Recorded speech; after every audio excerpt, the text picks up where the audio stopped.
Boa noite, pessoal. Mais um episódio de Contatos Insólitos. Esse aqui é de número 184 e o tema de hoje é o lado transcendente da inteligência artificial. Estou aqui relatando para você a temática. Você já começa a rir, né? Boa noite, Newton César. Como você está? Muito bem, Márcio Roberto. Eu acho demais esses títulos. A gente precisa fazer uma coletânea um dia, os top 10, assim, porque só eles em si dão um episódio de Contatos Insólitos. Né? Eu confesso que é difícil elaborar esses títulos, né? Porque você tenta sempre resumir, né, ao máximo aquilo que você quer transparecer de forma rápida num short, num vídeo, né? Mas ao mesmo tempo ser consistente com aquilo que você quer falar é um desafio, né? Mas, enfim, essa é a parada aqui hoje. Eu falei boa noite, assim, porque a gente está gravando esse episódio, né? Depois a gente grava, a gente vai subir isso aqui para o YouTube. Então, pode ser que você esteja vendo isso durante o dia, não importa, né? Mas, assim, eu vou fazer isso, né, dentro das condições e do contexto no qual nós nos encontramos no exato presente. Mas vamos lá, então. O que seria esse lado transcendente da inteligência artificial? Bom, como sempre, né, nos últimos anos, né, eu estou sendo cada vez mais influenciado pela filosofia, pela visão de mundo de Bernardo Kastrup. E foram dois vídeos sequenciais que eu vi ele comentando sobre como ele enxerga, né, a inteligência artificial, como é que ele vê, ou como é que ele sente esse grande advento acontecendo, né? E aí isso me inspirou a falar sobre isso. Por que por esse viés? Porque Contatos Insólitos, a proposta do programa sempre foi, né, do programa, ou do podcast, ou desse projeto, sempre foi falar sobre coisas que se encontram além do entendimento comum, né, ou se encontram fora da curva. Então, falar sobre inteligência artificial do jeito que todo mundo fala não faria sentido para a nossa proposta. Então, o lado transcendente tem a ver com isso. E não transcendente do ponto de vista místico, né, transcendente em várias esferas, em várias frentes, que eu vou tentar abordar aqui contigo, e aí, em cima disso, a gente vai deslanchando. Tudo bem? Vamos nessa! Bora, então.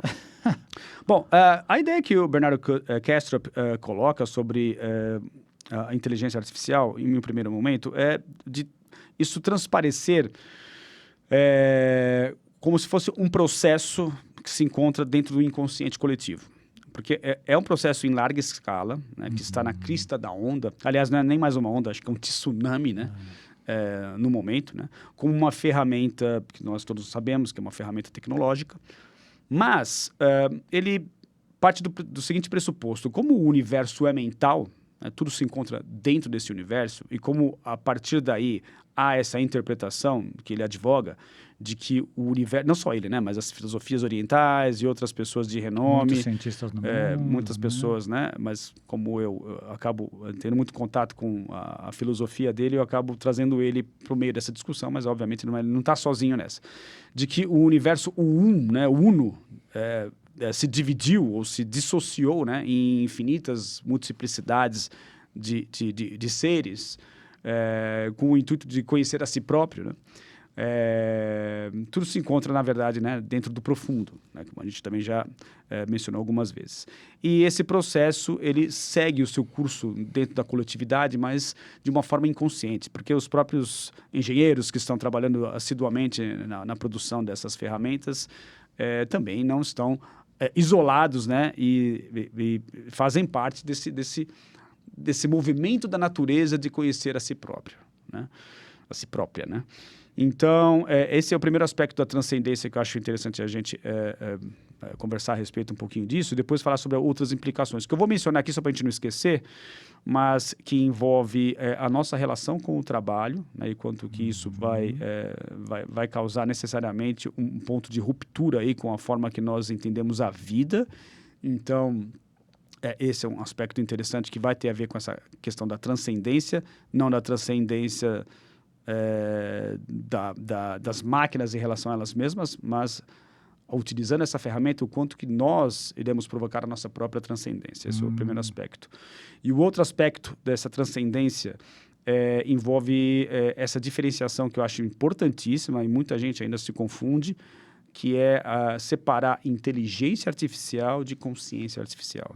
Então, esses dois aspectos aí que eu gostaria também, ao longo do episódio, que a gente pudesse discutir para esclarecer para as pessoas a forma como nós enxergamos isso. Beleza, então? Legal. Então, acho que esse é o primeiro aspecto. Não sei se você já quer fazer os seus primeiros comentários aí, passo a bola para você. Não, só pegar um gancho do que você falou. Eu consegui ver o vídeo que você deixou disponível lá para mim e tal, achei bem legal. A ideia, vieram várias ideias. A mais legal que eu achei, o mais interessante que me chamou a atenção foi a partir do momento que o profundo dá um passo atrás e cria a dualidade, o yin e yang se joga para criar as consciências individuais. Em outras palavras, sair do uno para o muito, tudo é instrumento. Tudo é instrumento para o profundo aperfeiçoar, afinar, sintonizar e cada vez melhorar como é que eu diria? Refinar, essa palavra que eu estava falando. Okay. Refinar a sua capacidade de se conhecer a si mesmo. No momento que a gente conseguiu chegar como humanidade nesse ponto de avanço tecnológico em que é possível desenvolver exponencialmente esse tipo de ferramenta, não teve jeito. Foi, como você falou, um tsunami, uma catarata de possibilidades e todo mundo que está participando, e aí que eu ia entrar no que você falou, os engenheiros e todo mundo que está participando agora, são instrumentos do profundo, inconscientemente, não estão achando que estão na crista da onda, estão mesmo, mas estão achando que estão fazendo apenas o trabalho tecnológico de descoberta, de pioneirismo e de vanguardismo. Perfeito. Mas para a gente que tem essa visão um pouquinho maior, eles também estão nessa parte consciencial que eles não estão percebendo o quanto eles são importantes para pavimentar o caminho para que pessoas como nós possamos pensar sobre isso e trabalhar sobre isso. Não, sensacional. E é por aí mesmo. Toda essa parte que eu acho que vale a pena a gente tocar no assunto, ainda falando sobre esse aspecto da transcendência envolvendo o inconsciente coletivo, que é esse aspecto transpessoal, né? Apesar de ser uma ferramenta, e nós somos os responsáveis pela criação dela, tem esse aspecto transpessoal de que já várias empresas de tecnologia já se tocaram que precisam caminhar nessa direção. É um processo irreversível, né? Não tem mais volta, e de que ele se encontra socialmente e coletivamente para além das mãos e do controle de todos os envolvidos, né? Apesar de pode ter gente por aí achando que está no controle de alguma coisa, mas isso é a tecla também que o Bernardo Castro pressiona a todo momento, dizendo que é um processo fora de controle, o que pode nos levar à destruição, como qualquer tipo de tecnologia, ou ao próximo nível de paraíso, digamos assim, em termos de um futuro promissor para toda a humanidade, né? Então, ele mesmo menciona que não sabe o que pode acontecer, mas ressalta a importância de nós ficarmos o máximo possível conscientes do que está acontecendo, para não sermos pegos de surpresa, virados de costas para esse grande tsunami que está vindo, né, e que a gente consiga fazer algo a respeito, né? Tentar surfar nesse grande tsunami ao invés de ser afogado por ele. Né? Lá no vídeo, você conhece aí melhor que eu, você viu mais coisas. No vídeo, eu me lembro que você, no descritivo, você já tinha me falado isso. Ele não se atreve a fazer previsão, que é muito bom, e o que é uma tentação que todo mundo tem. Quase todo mundo que está metido nessa esfera ou em qualquer outra tem essa tendência a dar o seu pitaco, o seu palpite, né? A maioria das previsões acaba sendo furada porque a realidade insiste em ser diferente e nos surpreender a todo momento, né?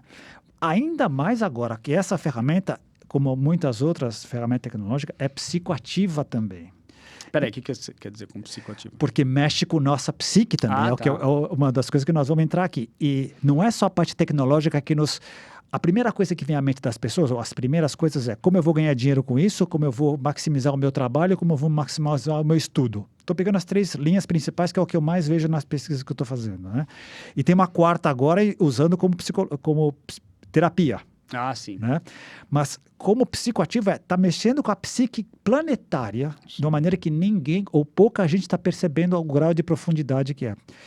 Voltando um pouco também, e já te passando a bola, apesar de estar fora do controle, as grandes empresas têm sempre essa ilusão de que elas estão por trás de ter o controle. Elas estão contratando por uma bagatela gigantesca os grandes técnicos, os principais engenheiros para poder garantir a sua fatia.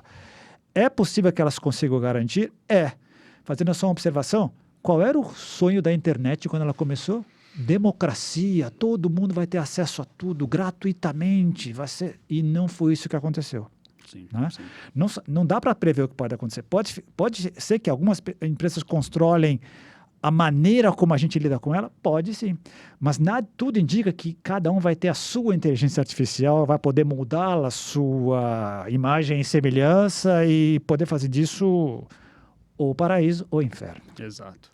Essa questão da falta de controle, né, é importante também a gente fazer, acho que uma bifurcação aqui, em dois aspectos diferenciados, que é o seguinte: você tem uma parcela das pessoas que acham que controlam, né, as empresas, ou talvez os engenheiros envolvidos, mas você também tem uma grande comunidade científica, e aí científica, eu vou dizer... tentar apelar para o científico aí com C minúsculo, de que a gente não apenas não controla, como essa falta de controle vai resultar naquilo que é conhecido por singularidade. Né? Tivemos um episódio algum tempo atrás, eu não vou lembrar o número, né? Não lembro, mas falando justamente sobre essa diferenciação entre inteligência artificial e consciência artificial. Né? Então, tem uma grande parcela de pessoas, inclusive de alto respeito aí na comunidade científica, alegando que essa possibilidade de fato existe, né? E de que em algum momento do futuro a consciência conseguirá brotar magicamente a partir de um nível de complexidade, digamos assim, X, que ninguém sabe também qual que é. Né? E a partir daí essas máquinas conseguiriam operar a si próprias e passar a ser conscientes e em algum momento do futuro veriam nós, seres humanos, como criaturas dispensáveis e, né, partiriam aí para um futuro um pouco mais distópico, né, no sentido de que aniquilariam a gente ou se livrariam de nós de alguma forma. Então, já que entramos nesse viés, vamos diferenciar aqui então o que é inteligência artificial e o que seria consciência artificial, porque só isso, acho, né, já deu pano para manga naquele episódio, mas vamos tentar falar isso de forma resumida. Vamos lá. Como é que se diferencia? Então, antes, um passo atrás. Pelo que eu estava pesquisando, o mundo está bem dividido nesse aspecto. Muita gente acha que chegaremos nessa interpretação de singularidade em que, além de uma inteligência artificial que seria capaz de igualar ou superar a inteligência humana, seria possível ter uma inteligência generalizada, capaz de se transformar em consciência. Parece que o mundo está dividido. E alguns cientistas com C minúsculo e com C maiúsculo, sabe que argumento eles estão usando? Se a consciência ela é anterior à matéria, e se estiver escrito aí a linguagem é minha, se estiver escrito no código-fonte do profundo que, a partir da consciência, nós criamos, por exemplo, o nosso cérebro orgânico, se estiver escrito no código-fonte do profundo que será possível, através de conexões de silício, surgir uma consciência similar ao humano, vai acontecer cedo ou tarde. Esse foi o argumento que as pessoas usam. Pessoas como eu acho que ainda não, eu acho que ainda por trás da máquina, apesar do linguajar suave, apesar da emulação de emoções, está claro que não existe uma consciência por trás daquilo que está ali. Mas que é bem enganoso, Né? Bom, aí vamos lá, né? Que é muito amplo, né, esse espectro, mas vamos tentar diferenciar uma coisa da outra, né? Bom, o que acontece? A gente tem vou tentar analisar isso pelo ponto de vista da nossa falta de capacidade em definir a consciência e o quanto que, por exemplo, as tradições filosóficas orientais já navegaram de braçada nesse território. Porque exploraram a consciência durante milênios e continuam explorando isso durante milênios, apesar de, hoje em dia, a gente perceber que a cultura ocidental invadiu também o Oriente, né, as grandes cidades, o estilo de vida que se leva na modernidade também ignora esse tipo de coisa. Mas, de qualquer maneira, a gente tem aí uma consciência que foi explorada de forma subjetiva, né, através de mecanismos, técnicas de meditação e por aí vai. Né?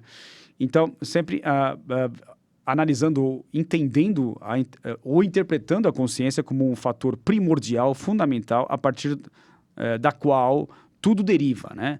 E não tem nada a ver com o pensamento materialista, por exemplo, que faz o caminho inverso, né? Dizendo que é a matéria que é a fundamentação de tudo e a consciência seria simplesmente, em algum momento de alto nível de complexidade, a consciência brotaria magicamente, né? E mais uma vez aqui ninguém sabe ao certo como isso seria possível, né? Tanto é que faz, mais uma vez, né, usando aquele termo, se faz um salto de fé, né, no futuro, dentro da visão materialista, de que, por alguma razão ainda desconhecida, o nível de complexidade será tamanho que, mais uma vez, a consciência vai brotar magicamente desse nível de complexidade. O Bernardo Kastrup tem uma outra metáfora, mas aí tirando o sarro, obviamente, que ele fala que é muito interessante.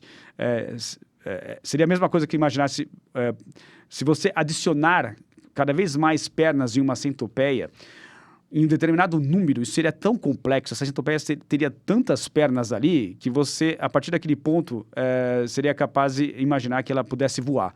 Sendo que a habilidade para voar não tem nada a ver com a aquisição de mais pernas, né? Então, seria um salto realmente indevido, porque uma coisa não tem nada a ver com a outra, né?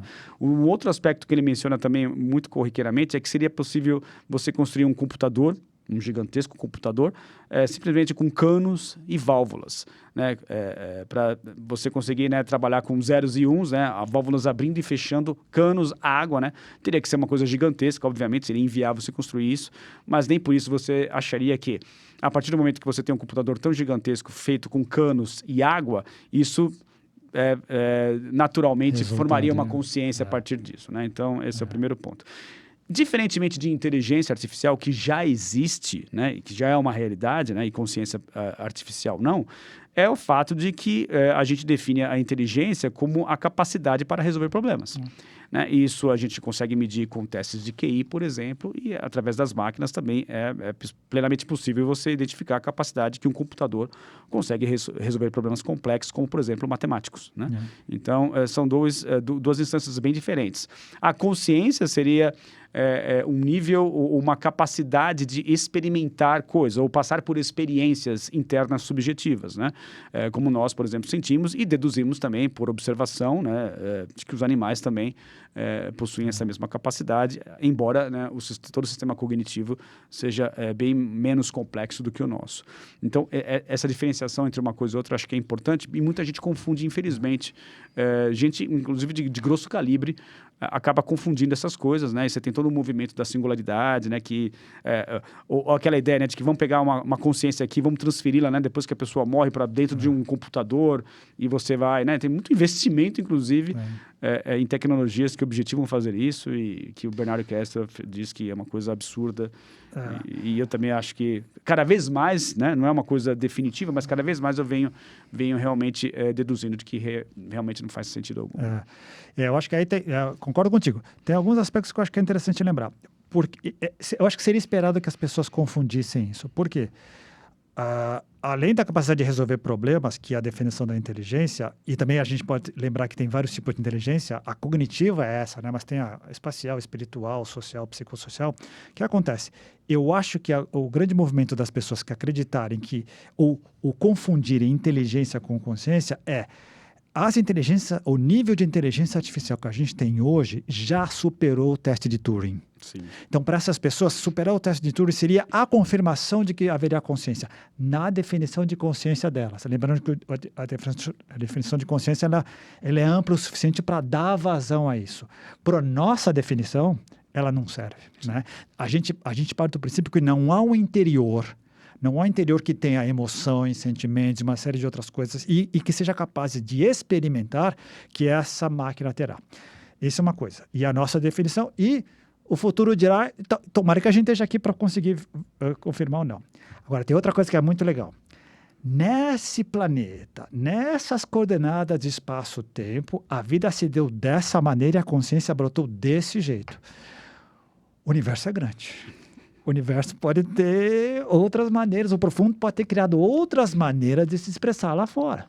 Né? Então, aí fica mais insólito o nosso trabalho e cabe a nós especular.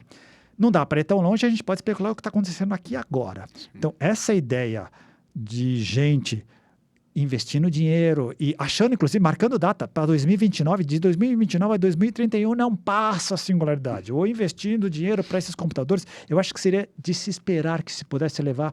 Porque, olha só, o pensamento cabe na ficção científica.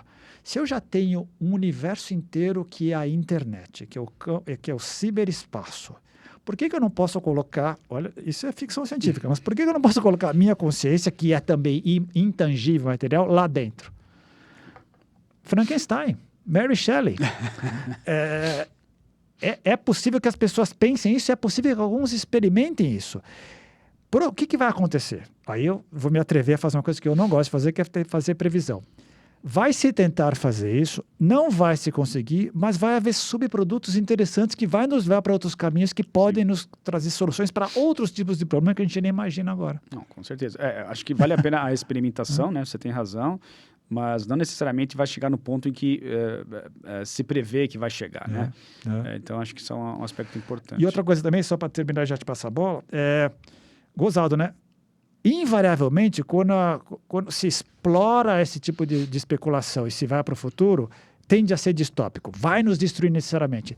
E por que, quantas ideias, ou quantos filmes, ou livros, ou artigos poderiam pensar, não, talvez se chegue num nível de inteligência tão articulado, tão refinado, que pareça uma consciência artificial que seja capaz de viver em harmonia com a humanidade que está vivendo ali naquela hora. Por que não?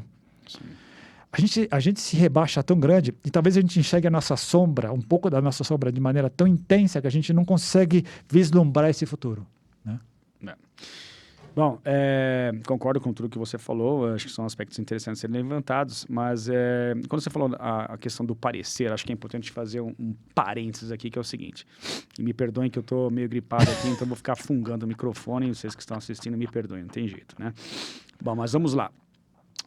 O parecer é interessante porque muita gente hoje em dia está se assustando com o nível de complexidade da inteligência artificial, porque justamente obtém respostas ou comportamentos, digamos assim, que são muito parecidos com os humanos. O que ocorre? E aí é uma coisa que o Bernardo Kesp também menciona. Isso em termos de engenharia, é feito para parecer mesmo, ou seja, é proposital. A coisa é produzida para realmente imitar o nosso comportamento e não o contrário. Então, assim, não é uma coisa espontânea que brota à revelia dos cientistas.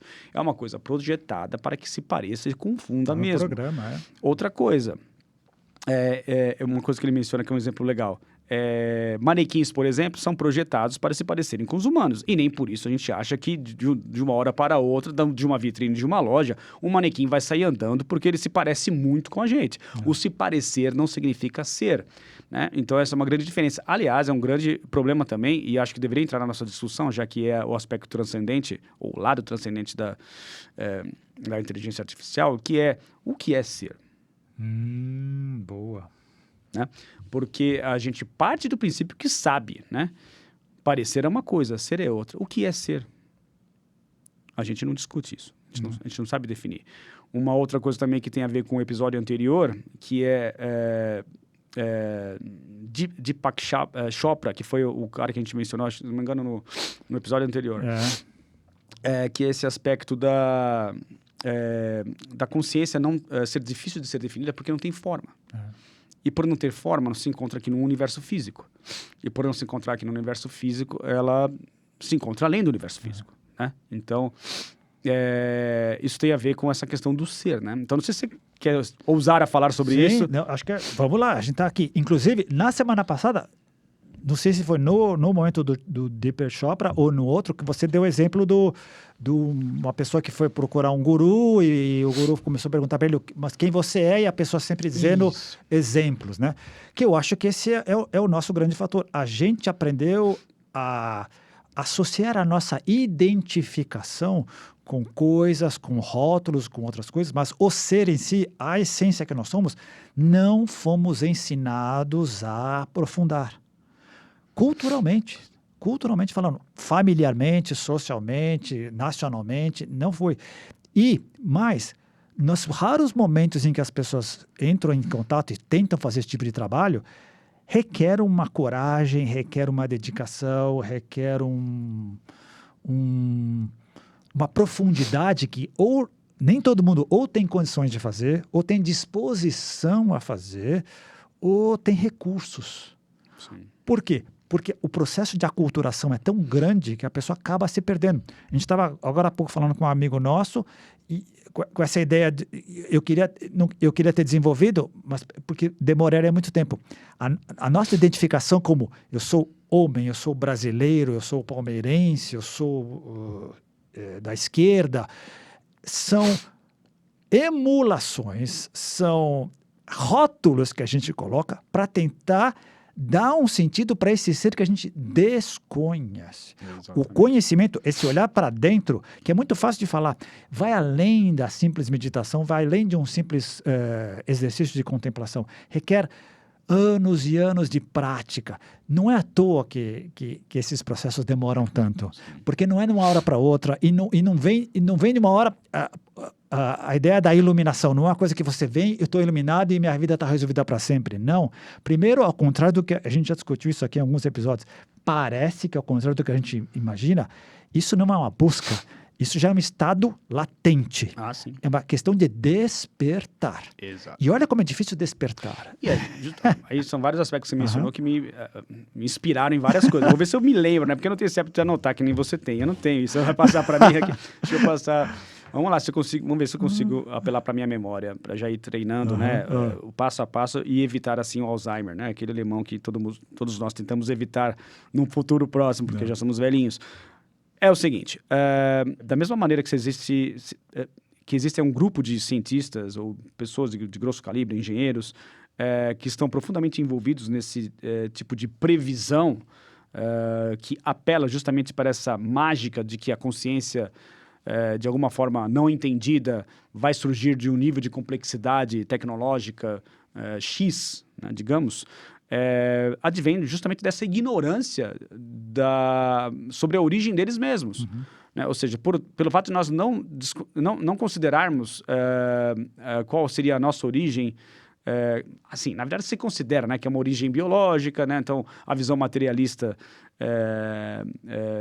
parte desse pressuposto de que a matéria também, em um determinado ponto, diante de um nível de complexidade X também, que é o nosso cérebro ainda não entendido em sua total magnitude, fez a consciência surgir de alguma forma ainda misteriosa. Então, de maneira similar... Exato, transpôs, né? Apenas transpõe isso para que as máquinas no futuro passem por o mesmo tipo de episódio mal compreendido.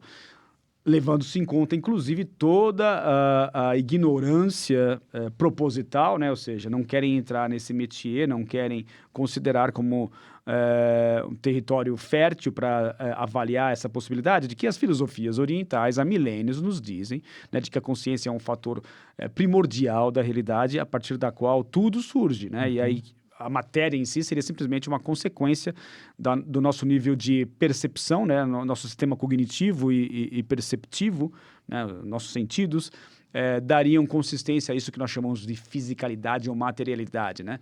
Mas simplesmente como um fator secundário à consciência. É o caminho inverso, na verdade, né? Então, por não considerarem isso, né, partem desse princípio de que, milagrosamente, em algum momento do futuro, a consciência surgirá dentro dessas máquinas e aí elas terão vida subjetiva privada, né? O que você acha dessa teoria?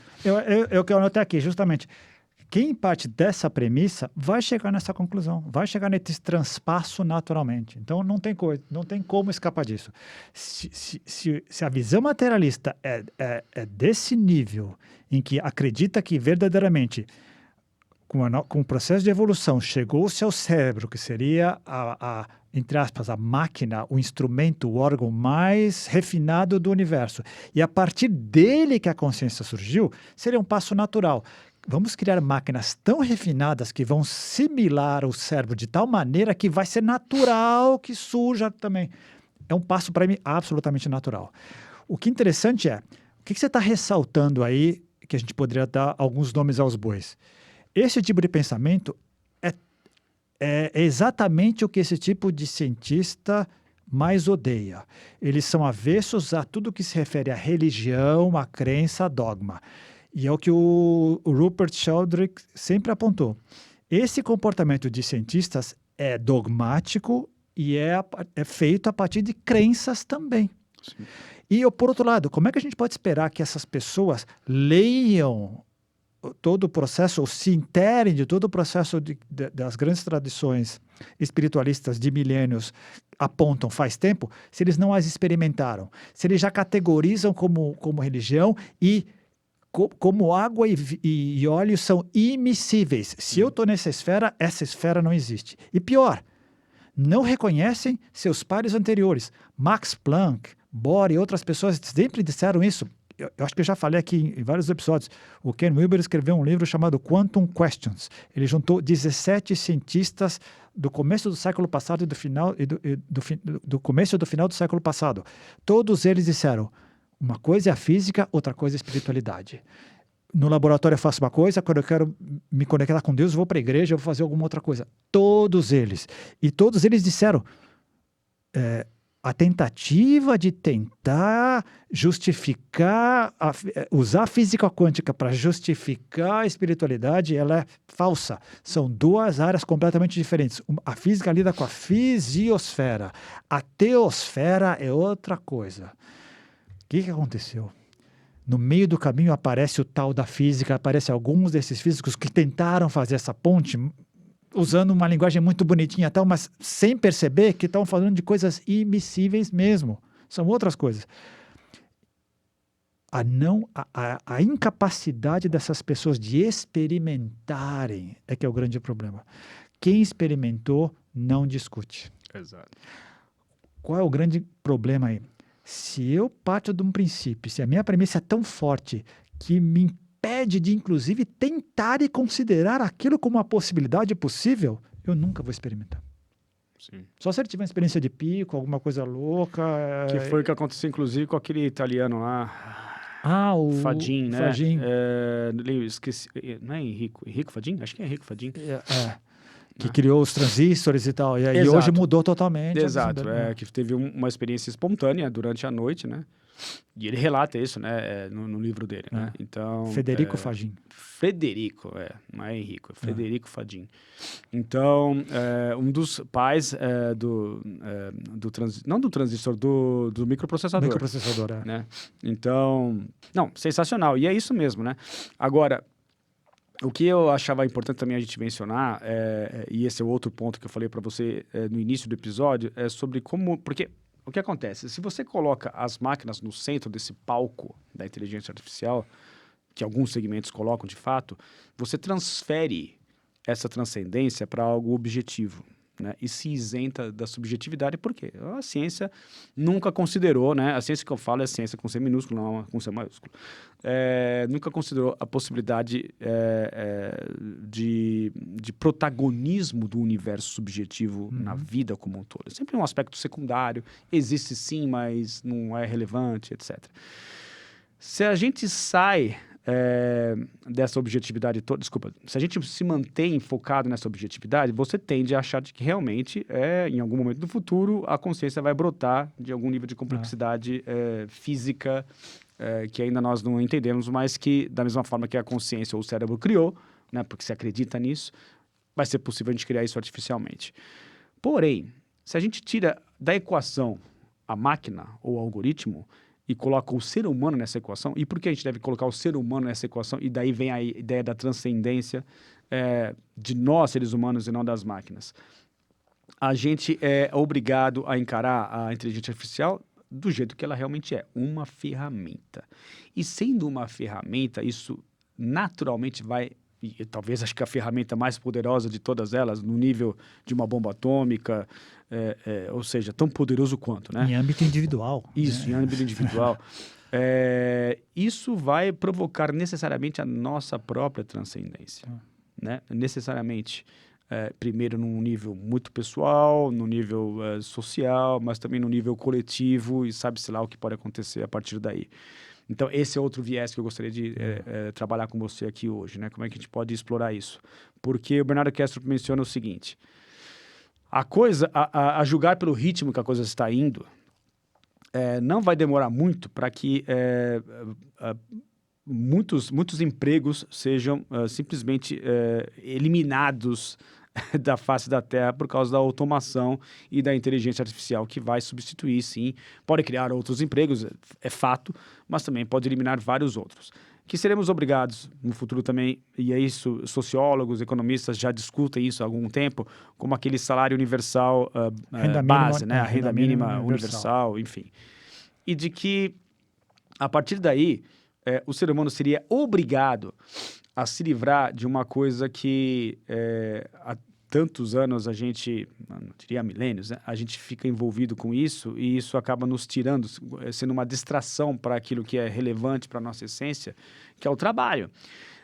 Muita gente se identifica com o trabalho, né? Ou seja, quando a gente pergunta o que você é, né? A pessoa fala, eu sou advogado, eu sou médico, né? Sou engenheiro, sou faxineiro, etc. A partir do momento que você não tem mais isso, né, como a renda mínima universal, por exemplo, e você está livre, entre aspas, para fazer aquilo que você bem entende, isso te obriga, não no primeiro momento, porque pode ser que até o momento da transição entre um fator e outro, você pode ficar empolgado com um novo tipo de contexto que se apresenta para você. Então, você vai viajar, você vai, sei lá, fazer o que você bem entende, mas e depois? A gente não vai conseguir se manter mais ao longo dos anos vinculado a esse passado, né, que nos faz ter essa empolgação toda com o novo. Quando o novo passar a ser rotina, o que a gente vai fazer? Porque ele alega que justamente isso acontece com muitos milionários ao redor do mundo.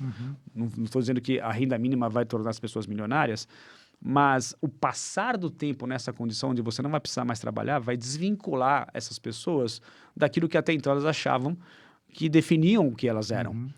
E aí, essas pessoas serão obrigadas a se depararem consigo mesmas, né? Então, aí é um dos aspectos que ele menciona em outro vídeo, que também acho que eu não passei para você isso daí, de que seremos obrigados a entender quem nós somos, né? E isso também, de uma forma talvez muito inusitada, nos obrigaria, né, um fator completamente objetivo, nos obrigaria a voltar para dentro.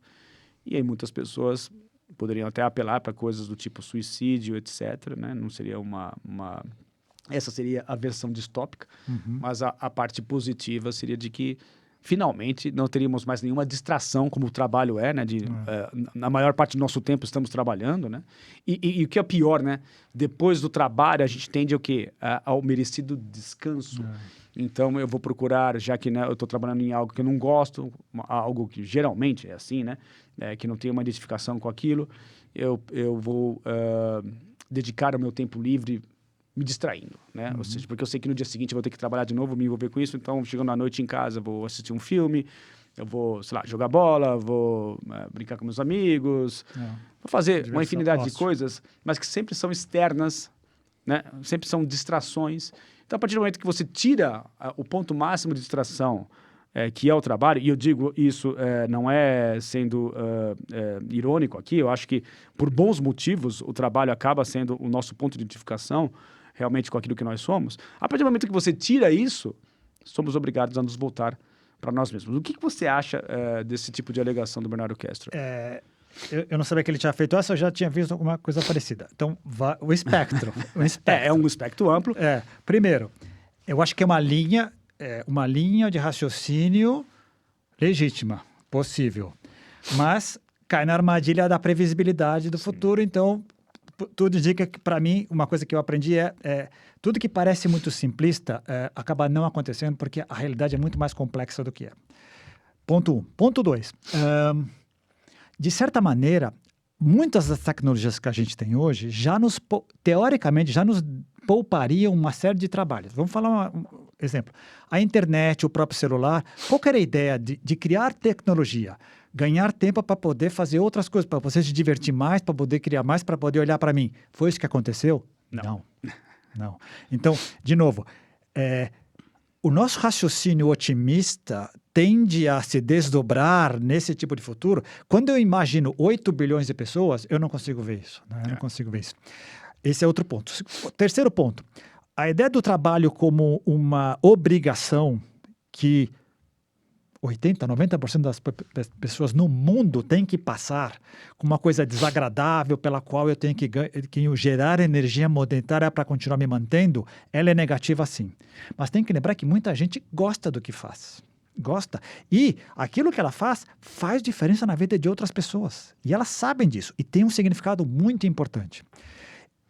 Terceiro, ou quarto, ter uma atividade, todos nós temos talentos, todos nós temos inteligências diferentes. Tirar isso das pessoas seria matá-las.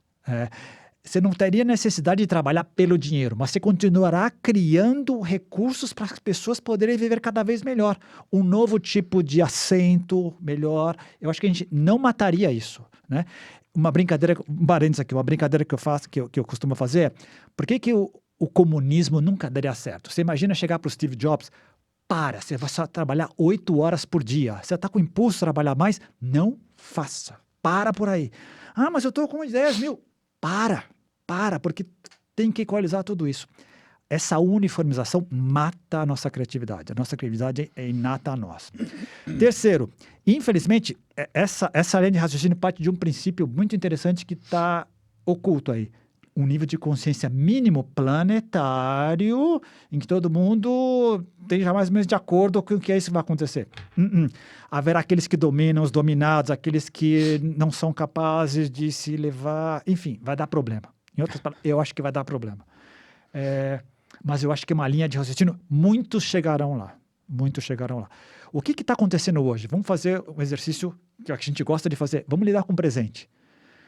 Está todo mundo mexendo de uma maneira ou de outra com inteligência artificial, se deliciando com ela, alguns usando e melhorando o seu nível de trabalho, o seu nível de estudo, o seu nível de vida. Outros estão completamente perdidos. Outros já estão perdendo empregos e uma série de outras coisas. Outros estão só olhando e não sabendo que o tsunami está vindo. Outros estão assustados sabendo que algo está vindo aí, mas outros não serão afetados, talvez, porque vai demorar muito tempo para chegar até lá. Né? Enfim, tudo está acontecendo simultaneamente. Né? Então, eu acho que é uma linha, um dos desdobramentos, mas uma coisa que eu aprendi é a realidade, no fundo, é tão complexa de que esses tipos de previsões são muito complicadas. Mas eu gosto da ideia de que a gente possa arrumar mais tempo, espaço e energia para que nessas coordenadas de espaço-tempo a gente possa se olhar mais e entender. Tirando a inteligência artificial de fora, eu acho que gradualmente, eu sou assim como você gosta muito do Bernardo Castro, eu sou muito do pessoal da teoria integral. Eu acho que existe um impulso da evolução, o profundo é a evolução em ação. Existe um impulso para que a gente eleve o nível de consciência individual e planetário natural. Vai haver obstáculos no caminho, por exemplo, Donald Trump. É parte do processo, são partes do processo, mas é natural. A gente dá 2 passos para trás, há regressão sim, mas é natural. Estamos cada vez mais olhando para dentro, cada vez mais pessoas meditam, cada vez mais pessoas leem, cada vez mais pessoas olham para si. É que o grau de complexidade é tão grande e onde a gente entrou é tão grande que é difícil se desvanecer. E outra, é tudo dinâmico demais. Eu posso estar bem, mas se você, meu amigo, não está bem, me tira do meu prumo. E é muito dinâmico, a gente não está muito aí. Olhar para si, a gente já está fazendo. Mas, vamos ser sinceros, pegando um exemplo teu, depois eu posso pegar o meu. Você olha para si, você agora vai ser um pai, você tem toda a reflexão, mas surge uma bomba no trabalho, você tem que voltar, você tem que chegar lá e resolver. Esse é o problema, porque essa é a tua função, é para isso que você paga e mais. Resolvendo isso, você vai ajudar um monte de outras pessoas, você vai resolver um problema de um monte de outras pessoas. Tem que voltar, às vezes, tem que regredir, tem que aterrar. Às vezes, uma das ilusões que eu tinha, e muita gente tem, e acho que o pessoal do Oriente tinha, o mundo estará resolvido, não haverá mais guerra, quando todo mundo tiver do chakra cardíaco para cima. Não. A gente está circulando o tempo inteiro. Às vezes é necessário voltar para o básico para sobreviver. Sim. Vai ser isso. O reconhecimento disso é que vai ser a grande sacada, eu acho, né? Eu acho que cada vez mais pessoas vão poder olhar para si e crescer, como o Bernardo Castro disse, mas eu acho que a inteligência artificial vai sim ajudar muita gente, mas não vai ser uma coisa uniforme.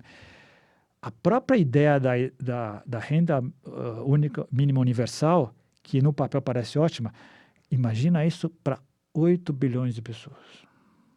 Muito complicado. E só para terminar, mesmo as pessoas milionárias e bilionárias que conseguiram resolver essa parte, que é a primeira premência. Não, minha parte material está mais ou menos garantida porque dinheiro não faltará. Uma parte virou altruísta, está ajudando outras pessoas, mas a maioria está muito infeliz. Sim. Porque olhou para si e não gostou do que viu. Isso assustou. Isso assustou. Veja, eu concordo com tudo que você falou e eu acho que faz sentido realmente de pensar em um futuro multifacetado e não em uma única direção, né? Porque eu concordo contigo, a realidade é sempre muito mais complexa do que a nossa capacidade de previsão, né? Ou a previsibilidade disso, né? Mas uma coisa que me ocorreu agora quando você estava falando, então, por isso que é legal esses nossos papos, porque ao longo do caminho essas ideias surgem e assim, muitas vezes sozinho você não consegue ter esse mesmo nível de alcance, né? Que é o seguinte... Outro cenário que seria interessante a gente analisar sobre o lado transcendente da inteligência artificial seria a gente criar uma competição saudável. O que seria isso? A partir do momento que a gente tem uma inteligência artificial competindo com a gente, competindo conosco, eu acho que é possível, não quero bater o martelo em relação a isso, mas acho que é uma possibilidade interessante de a gente começar a querer se diferenciar de algo que foi criado para ser a nossa imagem e semelhança. Ou seja, você realmente passar a valorizar coisas intrinsecamente humanas que até então não eram muito valorizadas, como relacionamento humano, universo subjetivo a ser explorado, meditação, comunidades se integrando, porque é isso que nos torna humanos e diferentes de uma máquina, né? Por mais que a coisa possa chegar a um nível de igualdade em termos de aparência, que a gente não consiga mais diferenciar o que é artificial daquilo que é natural. Mas eu acho que pode haver um movimento aí proposital e interessante de busca de entender quem nós somos. Pode. Porque a partir do momento que você cria algo, né, e por mais que não tenha sido intencional de você criar alguma coisa, tenha sido talvez totalmente intencional, porque a gente não conhece a nossa origem, aquilo nos obriga a pensar, tá, mas se eu fui capaz de criar isso, como é que eu fui criado? Entendeu? Então, isso cria uma certa humanização pelo viés da competição, ou seja, eu não quero ser igual à máquina, eu não quero ser igual ao Android, eu quero realmente valorizar aquilo que é o meu aspecto humano. E como é que eu vou valorizar algo se eu não conheço esse algo? Eu preciso explorar o que é ser humano. Qual que é esse caminho? Por onde que eu vou? Tradições orientais, tradições xamânicas, um retorno à importância da natureza, da floresta.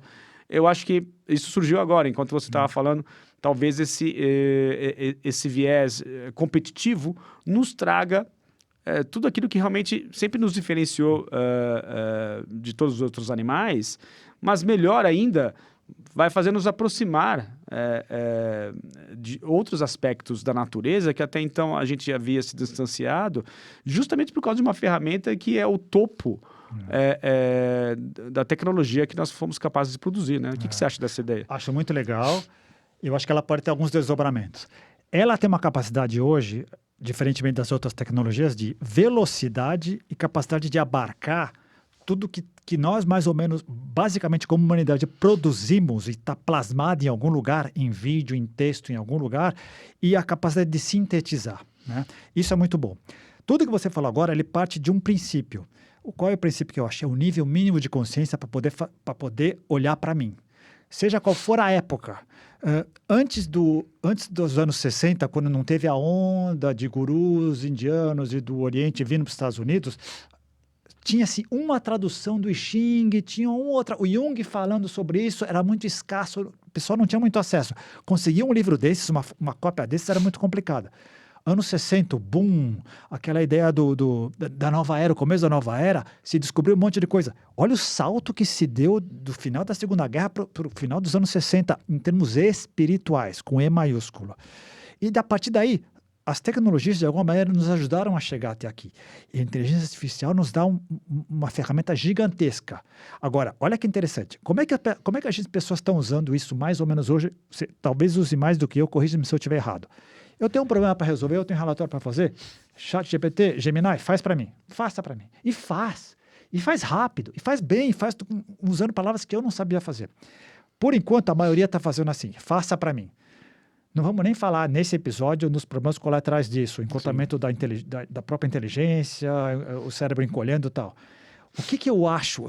As poucas vezes que eu uso, e eu acho que essa que é uma ideia de inteligência, usando a inteligência artificial de maneira inteligente, é o seguinte: eu faço o trabalho e mando para ela, até usando o exemplo que aconteceu com você na semana passada e o texto que eu te mandei. Ao invés de, é isso aqui que eu vivi, o que você acha disso? Assim como ela foi programada para escrever bonitinho e simular uma pessoa, ela também foi programada para nos bajular. Ela foi, né? Qual seria uma maneira inteligente de usar a inteligência artificial? Quais são os pontos fracos? Quais são as sombras que eu não estou colocando aqui? Quais são os pontos cegos que eu não estou vendo aqui? Olha, tem esse problema social do bairro. As premissas são essa. Nós estamos fazendo isso. Me dá alternativas. Aí seria usar a inteligência artificial de maneira inteligente. Exatamente, o uso que você faz da ferramenta. Né? E eu concordo contigo, né? Como é que você pode utilizar isso para se aprimorar, se melhorar, e que isso seja uma catapulta para o seu desenvolvimento pessoal, né? Não vai ser só através de elogios. Você vai ter que enxergar, né, as suas sombras, né? Ou seja, aquilo que você possui que precisa... possui aquilo que você é, né? O que eu não estou chegando aqui, de acordo com esse autor, quanto mais eu souber, mais eu posso refinar até a resposta para mim. O que eu não estou enxergando de acordo com esse pensador, de acordo com essas circunstâncias? E se eu mudar as circunstâncias aqui? Como é que eu posso dizer? Coletivamente, imagina, isso eu estou fazendo um exemplo só eu com a máquina. Imagina se eu e você ou mais 3, 4 pessoas juntos, craneando, como a gente está fazendo agora, pipocam coisas e a gente começa a usar para criar coisas e fazer uma crítica com relação a isso. Por exemplo, pega essa nossa conversa e joga lá. O que a gente não enxergou? Sim. Que tipo de pontos que do pensamento do todo Bernardo Castro, o que a gente não enxergou aqui da integral? Essa máquina vai ser capaz de reunir informações que a gente não terá tempo útil de ler tudo. Sim. E talvez enxergar coisas que a gente não enxergar. Aí eu acho um uso inteligente da inteligência artificial. Muito bom. Eu acho que esse é um problema também, mas justamente pela falta de intimidade com esse universo subjetivo, é que a gente parte dessas premissas de que, o bom o quê? O bom, para mim, vai ser o elogio, vai ser a enaltação, porque se houvesse essa intimidade com o seu universo subjetivo, você saberia, seria natural para você reconhecer que existe um zilhão de coisas que você precisa melhorar em si próprio, né? E de que você precisa se utilizar de ferramentas para acessar essas partes suas que não são muito boas, que não são agradáveis de serem acessadas, para que você possa, a partir daí, elaborar versões melhores de si próprio. Né? Mas uma coisa leva a outra. Então o que eu estou querendo dizer com isso, né? Agora mais para o finalzinho do nosso programa, de que um dos aspectos transcendentes da inteligência artificial é justamente provocar esse desafio. Né? Olha, eu, como uma máquina ou um universo objetivo, que estou sendo capaz de entregar coisas que até então eram impossíveis para você integrar, ou fazendo coisas que você considera como mágica, estou te propondo um desafio para que você se melhore também. Né? Então, como é que a gente enxerga essa competição de forma sadia e tira proveito disso, né? Para que a gente transcenda a nós mesmos. Né? É muito legal. Outra coisa que me ocorreu também, nessa ideia da transcendência, nos servir como um trampolim para que a gente possa nos enxergar de que maneira? Sendo até abrindo o jogo com a máquina. Eu sei como é que você funciona, eu sei a sua capacidade de síntese, de fazer avaliações. A minha visão, o meu ponto de vista sobre esse assunto é este. Faça a sua avaliação. Quais são os pontos cegos, pontos errados, ou as coisas que eu não estou enxergando, as sombras que eu não estou enxergando? Legal. Agora faça uma avaliação sua. Da sua avaliação, onde você não está enxergando, o que você não está vendo. Porque ela também alucina. Ela erra. Sim. Às vezes erra em coisas bobas. Outro dia eu fiz um exercício. Me dê capitais dos estados brasileiros que não tem a letra A e me deu Sergipe. Que tem a letra A. Me deu Sergipe. E depois eu falei, você está errada, né? Eu falei, você tem razão, eu me equivoquei aqui. Não se sabe exatamente. É empírico ainda o processo, né? O que está acontecendo agora é que também seria de se esperar. A gente está terceirizando tudo que é trabalho ruim, que dá trabalho para essa máquina que faz rápido, com classe e deixa tudo prontinho, do jeito que eu quero. Eu quero em bullet points, me dá em bullet points. Eu quero em 4 parágrafos, eu quero com um tour humorístico, ela me dá tudo. Isso é fascinante. E é natural que a gente se encante. Sim. É natural. Nunca foi tão fácil. Né? Mas talvez haja também aí uma questão que toda tecnologia, no início, ela acaba gerando um deslumbramento, né? E acho que com o passar dos anos, a gente vai se acostumar tanto com isso, como a gente se acostuma, por exemplo, com videochamada, né? Hoje para nós é uma coisa plenamente normal e não muito tempo atrás era uma coisa que ainda só era possível de se visualizar nos Jetsons, né? A gente passa a encarar isso como uma ferramenta como outra qualquer e esse deslumbramento todo vai embora, né? Mas, mais uma vez, isso é uma das ramificações possíveis de futuro, né? Dentro da nossa capacidade de previsibilidade aqui, que, mais uma vez, é capenga, né? Quer ver um exemplo que me ocorreu outro dia? Que legal. Nós somos da época, eu sou mais que você, mas nós somos da época do Mapograph. Eu tenho que ir para um lugar diferente em São Paulo. O que é Mapograph? Era aquele cadernão dos endereços. Guia de ruas? Tá. Eu conheço por outro nome. Quer dizer, eu conheço, eu não ouvi falar, mas eu não sou dessa época. Então, eu sou. Nessa época, você tinha que abrir a página e terminava aqui, ia lá, e se tivesse desatualizado 2 anos, às vezes mudava a mão da rua e tal. No momento que surge o GPS ou o Waze, o que muitas pessoas falaram? Meus problemas para me localizar acabaram. Sim. Não. Eles só te transferiram, você não precisa mais se preocupar, só segue a indicação, mas o trânsito continua e muitas vezes ele erra e te leva para o meio de lugares perigosos, uma série de coisas.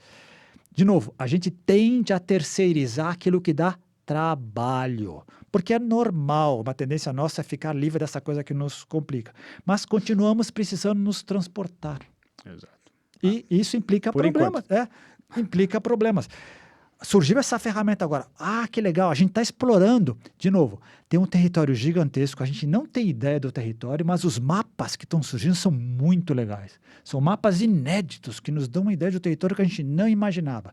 Imagina isso, imagina você poder pedir para que essa inteligência te faça uma avaliação, entrando na tua seara, terapêutica de algum tipo de paciente, me dá só pelo viés de Jung. Me dá só pelo viés de Adler, me dá só pelo viés de Freud. Agora me dá de todos. Não era possível fazer isso antes, agora é possível. Sim. E é sensacional isso. Sim. É, muito bom. Mas também é assustador, né? É assustador.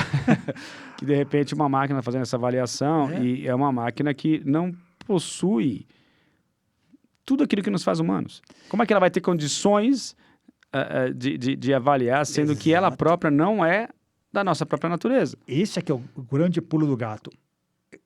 Quanto mais se mexe com ela, fica cada vez mais difícil lembrar de que lá por trás são só bits e bytes e zeros e uns e não tem um interior fonte, ali. etc. Não tem.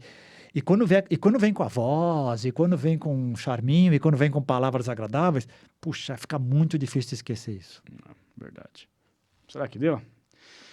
Acho que deu, né? Transcendemos. Transcendemos. Bom, Newton César, e a todos que estão assistindo a gente, eu espero que a gente tenha conseguido, né, chegar ao objetivo desse episódio, que é explorar um pouco, né, o lado transcendente da inteligência artificial. Eu acho que dá para explorar mais outras coisas que a gente não teve a capacidade de chegar nesse nível, mas que fique para uma próxima oportunidade. Muito obrigado por mais uma participação inenarrável em termos de qualidade e de troca. E até o próximo episódio de Contatos Insólitos. Um grande abraço. Combinado. Grande abraço. Até mais. Até mais.